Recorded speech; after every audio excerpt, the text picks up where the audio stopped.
Hey guys, Tom here, and welcome back to another episode of Car Topics Explained. Today, we're doing a part 2 video on Brian's Skyline from Fast and Furious, the fourth one. So, when it comes to any video I publish where the intent is to spread verified and correct information, I always want you guys to let me know if I have made any mistakes whatsoever. I'll always put a disclaimer in the comments and the description if I've made a mistake, but this time I'm going to make a whole video dedicated to correcting myself.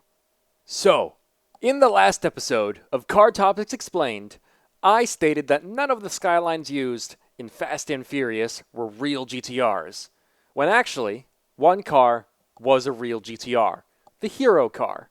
Almost immediately after releasing the first video about Brian's blue Skyline, I was made aware that apparently one of the Skylines used in the film was a real GTR, and that Craig Lieberman, who was the technical advisor for some of the movies, also made a post about the car around the same time my video came out. He too said that it was a real GTR.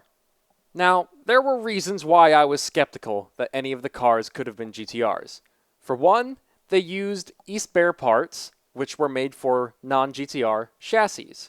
But apparently, the East Bear hood for the GTT fits just fine on the GTR body, and they used Nismo S-Tune parts for the rest.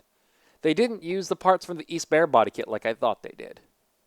And yes, this means that they did indeed replace the GTR multifunction display with the Magden Performance computer, which to me is just sinful.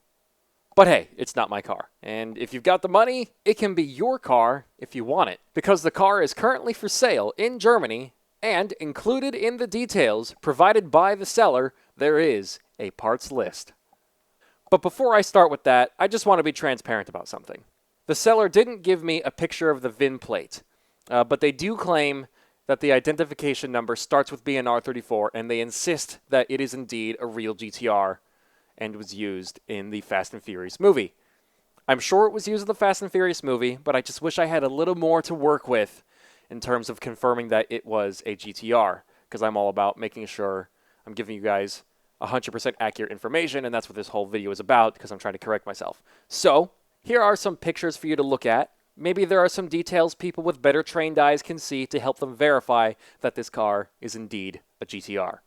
So, let's go over what parts we know are in the Fast and Furious GTR.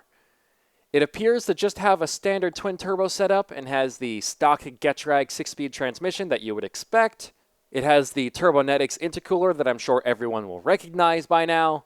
We've also got the Matt Sweeney custom roll cage, Nismo lowering springs, an ARC titanium strut bar, the 19x11 Volk RE30 wheels, the Rotorua big brakes.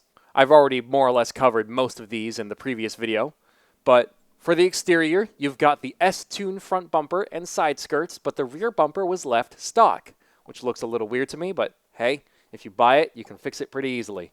And, as I said before, it has the East Bear hood. The exhaust is also a Nismo NE-1 system. On the inside, the rear seats were taken out. The steering wheel is a Momo Alcantara Mod 80. The pedals are NER-spec versions. The MFD was replaced by the Magden computer. What a waste.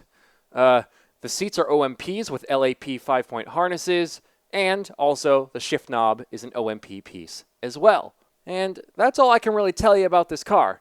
Technically, there's more I could say, but I've already done another video covering some other neat facts about the Skylines used in the fourth Fast and Furious movie. I'll include a link to part 1 in the description below.